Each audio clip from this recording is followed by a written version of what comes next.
Hello नमस्कार साथियों, आप सभी का एग्जामपुर में स्वागत है। मैं डीपी चौहान आप सभी को शानदार तरीके से रीजनिंग सिखाऊंगा। और साथियों, आज हम लोग सिलेबस पे चर्चा कर लेते हैं कि सिलेबस आपकी क्या है और कैसे चीजों को हम लोग बच्चे से इसको पढ़ेंगे और सीखेंगे। तो आइए शुरू करते हैं साथियों। तो आप लोगों को मैं बताऊं कि जो रीजनिंग हम लोग जो पढ़ेंगे ना, इसको हम लोग मुख्य रूप से तीन भागों में बांट लेंगे और इसको सीखेंगे। पहला आपका क्या हो जाएगा दोस्तों, वर्बल रीजनिंग। दूसरा आपका जो है लॉजिकल रीजनिंग। और तीसरा जो होगा नॉन वर्बल रीजनिंग हो जाएगा।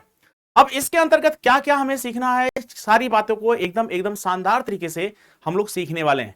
तो आप लोग जो है अपने अपने जहां नोट्स बनाना शुरू करेंगे वहां पर अपने इस सिलेबस को नोट करेंगे और टॉपिक वाइज अपने नोट्स को कंप्लीट करेंगे। मैं उम्मीद करता हूं कि जितने मेरे भाई बहन हैं आप सभी अपने नोट्स में इस सिलेबस को लिखेंगे और तत्पश्चात जो मैं चैप्टर्स पढ़ाऊंगा वहां से अपने चीजों को नोट करते हुए आगे बढ़ेंगे।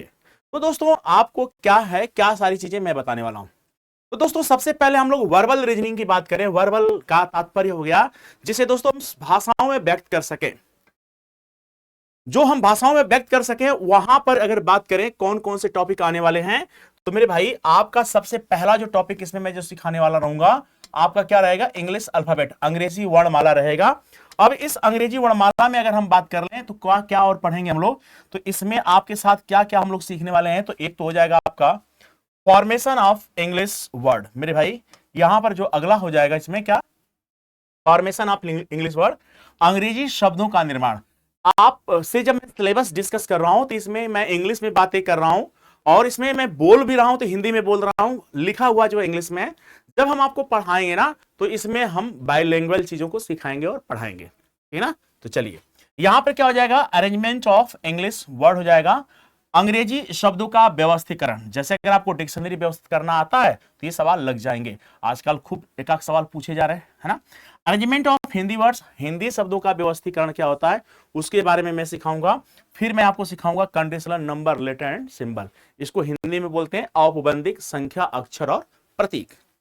दोस्तों आगे हम बढ़ते हैं, अगला टॉपिक क्या होने वाली है, बहुत ही शानदार टॉपिक होने वाली है। क्या है सर, कोडिंग एंड डिकोडिंग। अगर हम इसकी बात करें मेरे भाई ना, यहां पे जो ये टॉपिक है ना, कोई ऐसा एग्जाम ना हो, चाहे वो आईएएस का ही क्यों ना हो, पीसीएस के क्यों ना हो, बाकी आप कोई भी ऑल वनडे एग्जाम दे रहे हैं, अधीनस्थ सेवा चयन बोर्ड से कोई अगर तैयारी कर रहे हैं, चाहे जो भी तैयारी कर रहे हैं, यहां से सवाल बनता ही है। तो इसमें मैं क्या कर देता हूं, एकदम प्यारा भरा दिल आपको दे रहा हूं इस पे, और आप शानदार तरीके से इसको टॉपिक को सीखेंगे और सीखेंगे। इसको कहते हैं कोडिंग एंड डिकोडिंग, इसको हिंदी में आप सांकेतिकरण भी कह सकते हैं।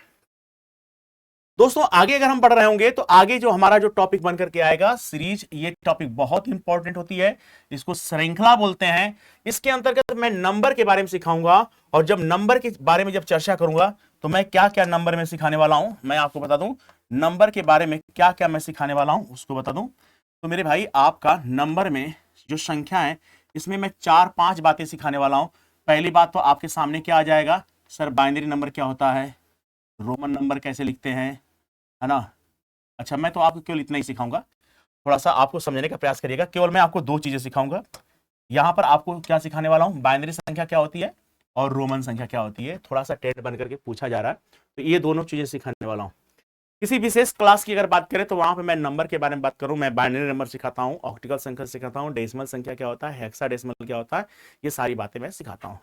बट जितनी जरूरत है आपको, जो नए पैटर्न पे सवाल बन रहे हैं उस चीज को सिखाएंगे। फिर हमारी जो अगली टॉपिक होने वाली है नंबर सीरीज, और नंबर सीरीज फिर अल्फाबेट सीरीज हो जाएगा, अल्फा न्यूमेरिक सीरीज हो जाएगा, स्मॉल लेटर सीरीज, इसको हम लोग कंटिन्यूअस पैटर्न बोलते हैं मेरे भाई। फिर अगली जो टॉपिक होने वाली है मेरे भाई, आपका जो टॉपिक अगला होने वाला है जिसको हम बोलते हैं डाइस, जिसको पासा बोलते हैं, फिर क्यूब एंड क्यूबाइड हो गया, घन और घनाभ, डायरेक्शन टेस्ट, दिशा परीक्षण हो जाएगा। कैलेंडर की बात करें तो हिंदी में से पंचांग बोलते हैं, बहुत ही शानदार तरीके से सीखेंगे। और यहां पर आपका क्या हो जाएगा, क्लॉक, घड़ी। अगला जो चैप्टर होगा मेरे भाई आपका रक्त संबंध। ये सारे रिश्तेदार आपके आ जाएंगे, यहां से रिश्तेदारों से भी एक सवाल बनते हैं, तो आपको उसको बहुत ही शानदार तरीके से सीखना है, जानना है। बहुत ही शानदार टॉपिक होती है, सीखने में सिखाने में बहुत मजा आता है इसको, तो आप लोग जरूर इसको सीखेंगे। यहां से 1 से 2 सवाल बनते हैं। तो आगे हम बढ़ेंगे मेरे भाई, आपका क्या है एनोलॉजी, इसको सादृश्यता बोलते हैं हिंदी में। सादृश्यता में क्या क्या है, वर्ड सादृश्यता, नंबर एनोलॉजी, अल्फाबेट एनोलॉजी और अल्फा न्यूमेरिक एनोलॉजी। ये 4 तरह के ऐसे सवाल बनते हैं, तो इस पे सारे पे चर्चा करने वाले हैं। फिर अगली बात करते हैं क्लासिफिकेशन क्या होता है, वर्गीकरण क्या होता है। इसमें हम देखेंगे वर्गीकरण, इसमें भिन्न छांटना होता है, ऑड छांटना होता है। इसमें 4 में से 3 एक तरह से समान होते हैं, है ना, 4 में से 3 एक समान होते हैं, चौथा भिन्न होता है, उसी को बताना होता है। तो ऐसा भिन्न शब्द के साथ भी हो सकता है, ऐसा अलग जो है भिन्न या ऑड नंबर के साथ भी हो सकता है, वर्णमाला के साथ हो सकता है और अल्फा न्यूमेरिक के भी साथ हो सकता है। फिर आपका जो है यहां पर मैं आपको सिखाऊंगा क्या, ऑर्डर, सीक्वेंस और सिटिंग अरेंजमेंट। जो आपके टॉपिक यहां पर जो गायब हुई है दिखाई दे रहा है, ये बात ध्यान दीजिएगा।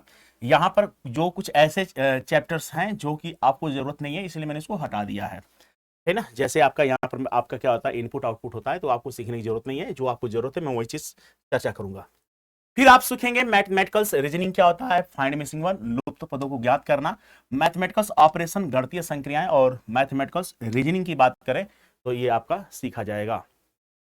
फिर आगे बढ़ते हैं दोस्तों, अगली टॉपिक क्या होने वाली है। अगली topic logical and analytical reasoning होती है।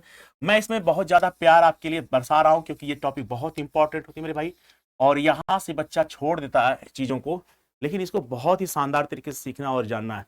मोस्ट इंपॉर्टेंट, बहुत ही शानदार टॉपिक होती है, इसको सीखना होता है। मैं बता दूं कि यहां से बच्चा छोड़ता है और स्कोरिंग यहीं से बनती है। हमने कहते हैं ना कि जहां भीड़ है वहां पे तो आप हैं ही, जहां भीड़ खत्म हो जाती है वहां भी अगर आप हैं तो आप अच्छा स्कोर कर पाएंगे। तो यहाँ पे बच्चे छोड़ देते हैं सवाल को, लेकिन मेरे भाई आपको यहाँ पे अच्छा करना है। जैसे लॉजिकल डायग्राम हो गया, डायग्राम एनालिसिस हो गया, स्टेटमेंट एंड एजप्शंस हो गया, कथन और पूर्व अवधारणाएं बोलते हैं, स्टेटमेंट एंड कंक्लूजन, कथन और निष्कर्ष, स्लॉक्स बोलते हैं, न्याय निगमन में बोलते हैं, या सिलोलॉजी में बोलते हैं, स्टेटमेंट एंड रीजन बोलते हैं आप। इसको भी बहुत ही बेहतर तरीके से सीखेंगे स्टूडेंट। हम लोग आगे की जो चैप्टर की बात करेंगे तो यहां पर हो जाएगा आपका strong and weak arguments, selection of best answer, statement and course of actions.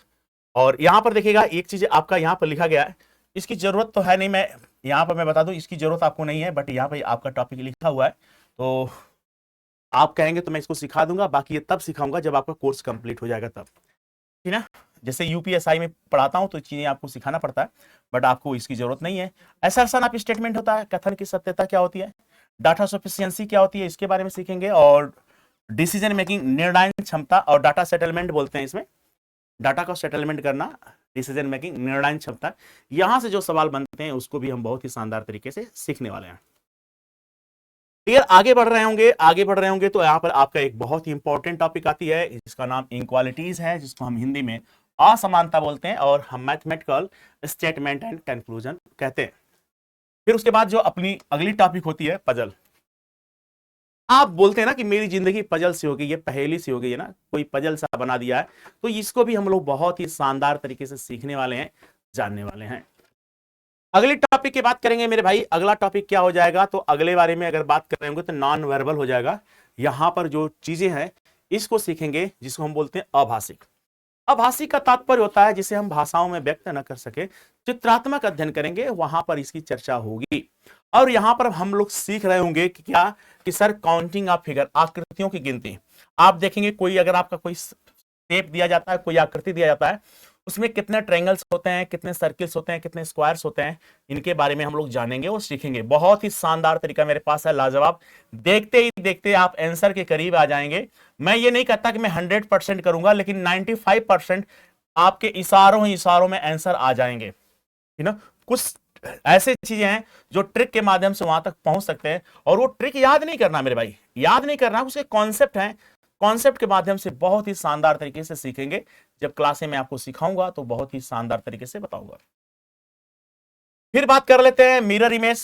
Mirror image में आप लोग क्या करते हैं, दर्पण प्रतिबिंब बोलते हैं। दर्पण प्रतिबिंब सभी लोग इससे परिचित हैं। हमेशा आप जब घर से तैयार होकर कहीं जाते होंगे तो दर्पण में अपनी शक्ल को, अपने चेहरे को एक बार जरूर देखते हैं सुंदर बनने के लिए। तो आप देखते होंगे कि आपका दायां बायां जरूर बदल जाता, वहां पर दायां बायां क्या होता है, चेंज हो जाता है, लेकिन ऊपर नीचे नहीं चेंज होता। वैसे ही बात करें वाटर इमेज में, इसको हम लोग हॉरिजॉन्टल मिरर इमेज बोल सकते हैं। डियर स्टूडेंट, आप देखेंगे जो वाटर इमेज होता है, वाटर इमेज में आपका ऊपर नीचे बदल जाता है, लेकिन दायां बायां नहीं बदलता है। को बढ़िया से हम लोग सीखेंगे शानदार तरीके से। फिर अगली जो टॉपिक होगी फिगर एनालॉजी, इसको आकृति सादृश्यता बोलते हैं। इसमें भी आपको बहुत ही शानदार तरीके से सिखाया जाएगा। क्लासिफिकेशन ऑफ फिगर, आकृतियों का वर्गीकरण क्या होता है, फॉर्मेशन ऑफ इंग्लिश वर्ड्स क्या होते हैं, अंग्रेजी फॉर्मेशन ऑफ फिगर्स क्या होते हैं, आकृति का निर्माण क्या होता है, इसको हम लोग यहां पर सीखने वाले हैं। फिर दोस्तों अगली जो टॉपिक होने वाली है इमीडिएट फिगर्स, सन्निहित आकृतियां, इसको सीखने वाले हैं। फिर आपका जो फिगर सीरीज हो जाएगा, आकृति श्रृंखला बोलते हैं। स्पेसिफाई कंपोनेंट, विशिष्ट अवयव बोलते हैं। कंप्लीट द फिगर, आकृति की पूर्ति। इसमें आपके पास एक आकृति दिया जाता है, उस आकृति में एक पार्ट, जैसे एक आकृति का एक चौथाई हिस्सा गायब कर दिया जाता है और पूछा जाता है कि इसको कौन सा आकृति दिए गए विकल्प में से पूरा करेगा। इसको हम बहुत ही शानदार तरीके से सीखने वाले हैं और जानने वाले हैं। तो डियर आप यहां पर देखेंगे अगला जो टॉपिक हो जाने वाला है आपका ग्रुपिंग ऑफ फिगर, आकृतियों का समूहीकरण क्या होता है इसको सीखेंगे। फिर क्या हो जाएगा, फिगर मैट्रिक्स हो जाएगा। पेपर कटिंग एंड फोल्डिंग, अगर इसकी बात करें तो आपके पास क्या होगा, एक पेपर दिया जाता है, उस पेपर में आपको देखना होता है कि दिशा निर्देशानुसार उस पेपर को मोड़ दिया जाता है। मोड़ने के तत्पश्चात उसे काटा जाता है, फिर काटने के तदुपरांत उसे ओपन किया जाता है तो किस उत्तर आकृति जैसा दिखता है को बारे में हम लोग बहुत ही शानदार तरीके से सीखने वाले हैं। फिर आगे हम देखेंगे पेपर एंड फोल्डिंग। दोस्तों यहां पर एक पारदर्शी पेपर दिया जाता है, उस पारदर्शी पेपर में कोई आकृति या चित्र बना देते हैं। फिर या कोई पेपर दिया जाता है, उस पेपर में आपका जब आकृति या चित्र जो भी आप बनाते हैं, फिर मोड़ देने के बाद किस उत्तर आकृति जैसा दिखाई देगा को हम लोग सीखेंगे। अब इसमें आप सोचेंगे सर पारदर्शी पेपर, पारदर्शी मतलब जो ऐसे पेपर्स होते हैं जो आर पार दिखते हैं। जैसे अगर मैं मोड़ दूं, कोई आकृति अगर बनाया उसको अगर मैं मोड़ दूं तो जो प्रतिछाया या जो इसकी छवि इस पे बनी है वहां पर झलकता रहेगा, दिखता रहेगा। आप कहेंगे सर जैसे आपके पास स्टिक फाइल है, आप देखते होंगे स्टिक फाइल जो प्लास्टिक की बनकर के आती है, अगर उस पर कुछ लिखेंगे इस साइड तो उस साइड से भी आपका दिखता है। अब मान लीजिए स्टिक फाइल लिया आपने, कोई ऐसे फिगर बना दिया और आप उत्तर आकृति, जैसे मान लीजिए कि आपने कोई फिगर बना दिया, जैसे मैं आपको सिखाऊं कि जैसे मान लीजिए कोई यहां पर आपके पास एक ऐसे कोई पेपर है, ये पारदर्शी पेपर है और इस पेपर में मैंने यहां पर क्या कर दिया, ऐसे कोई फिगर बना दिया और इसको जब मैं मोड़ूंगा ना, इसको इधर की तरफ मोड़ूंगा तो किस उत्तर आकृति जैसा दिखाई देगा, इसको बताने की बात मैं कर रहा था। और मैंने यहाँ थोड़ा सा अगर आपका डिस्कस कर दिया तो चीजें आपको समझ में आएगी। यहाँ पे जब इसको मोड़ेंगे तो ये आपका क्या हो जाएगा, इधर से आपका इधर आ जाएगा, ये वाली स्थिति इधर आएगी, ये इधर है, ये इधर की तरफ जा रहा है, ये ऊपर की तरफ जाएगा। सेम समझाने का प्रयास कर रहा हूँ, चीजें भले से छोटी बड़ी है लेकिन समझ पा रहे होंगे। यहाँ पर मेरी बात समझने का प्रयास करेंगे। यहाँ पे जो आकृति आपके पास दिखाई दे रही है ये आपका इधर की तरफ आ जाएगा। जैसे मान लीजिए कि यहाँ पर दिखाई दे रहा है और मान लेता हूँ, जैसे अभी तो मान लीजिए सिखा रहा हूँ इसे, चलिए मान लीजिए कि मेरे पास ये आकृति ऐसे दिखाई दे रही थी, ये जो चीज दिखाई दे रही थी, मैं इसको क्या कर दिया, इधर की लेकर तरफ एक इधर लेके चला, इधर बन नहीं पा रहा है, ये इधर की तरफ आ जाएगा, बस समझाने के लिए मैं ऐसा किया हूँ। ठीक है, तो ये टॉपिक है सारी और इसके बाद आपके पास और भी कुछ टॉपिक हैं जिनको मैं बेहतरीन तरीके से सिखाऊंगा और बताऊंगा, है ना। बहुत ही शानदार तरीके से रोटेशन ऑफ फिगर्स हो जाएगा, डॉट सिचुएशंस हो जाएंगे, मैक्सिमम चीजें आपको सिखाने का प्रयास किया जाएगा, लॉजिकल सीक्वेंस एंड फिगर। क्या ये मेरी बातें आपको शानदार तरीके से समझ में आ रही हैं? और बहुत ही मजा आने वाला मेरे भाई, बहुत ही शानदार तरीके से इतने चैप्टर्स को अगर आप सीख रहे हैं और सोचो कि आपके पास इतनी सुविधाएं दी जा रही हैं कि आप घर बैठे एकदम स्टैंडर्ड तरीके से चीजों को सीख पा रहे हैं। बस जरूरत है कि आपको मेहनत करने की जरूरत है और मेहनत इस कदर करना कि जितनी बातें मास्टर लिखा रहा है, सिखा रहा है, उसे आप नोट करते जाएंगे तो निश्चित रूप से आपको सफलता मिलने वाली है एकदम जबरदस्त तरीके से। तो आइए एक सरसरी निगाहों से इसको एक बार फिर से हम लोग अवगत कर दें, हमने क्या क्या आपसे चर्चा किया। तो हम आपका फिर से एक बार अपने एग्जामपुर में हम आपका स्वागत करते हैं। हम हैं एग्जामपुर से कलम से क्रांति। साथियों बहुत ही शानदार तरीके से आपका ये प्लेटफॉर्म आपको पहुंचा पा रहे हैं। तो ये हम लोग सीख रहे हैं क्या, हम लोग रीजनिंग के सिलेबस के बारे में हमने चर्चा किया है बेहतर तरीके से और आपने इसको सीखा भी, मजा भी आपको आया होगा। तो आप लोग क्या करेंगे, बढ़िया से इसको नोट कर लेंगे, इस चीजों को समझेंगे। हमने यहाँ पर सारी बातों को एकदम बेहतर तरीके से सिखाया है, समझाया है और आपको क्या करना है, इस चीज को नोट कर लेना है शानदार तरीके से और हम लोग पढ़ना शुरू करेंगे। क्या ये मेरी इतनी बातें आपको समझ में आ रही हैं? क्या अगर ये मेरी बातें मैं जो सिखाया हूँ, क्या ये बातें आपको समझ में आ रही हैं बेहतर तरीके से? चीजें सब क्लियर हो गई? बोलो भाई, क्या ये सारी बातें क्लियर हो गई? तो आज के लिए बस हम इतना ही करने वाले हैं, बट आप लोग ध्यान दीजिएगा जब हम कल मिलते हैं आपसे तो आप जो है अपनी कॉपी और पेन जरूर लेकर आएंगे और लिखना शुरू करेंगे। ठीक है, तो ठीक है साथियों, तो आज के लिए बस इतना ही करते हैं। Thank you so much. अपने सेहत का ख्याल रखिएगा और शानदार तरीके से अपने उद्देश्य को, अपने सपनों की उड़ान के लिए, अपने उद्देश्य में सफल होने के लिए निरंतर लगे रहेंगे और शानदार तरीके से पढ़ेंगे। Okay, thank you so much. जय हिंद साथियों, आशीर्वाद, ढेर सारी शुभकामनाएं, मस्त रहिए। Thank you so much.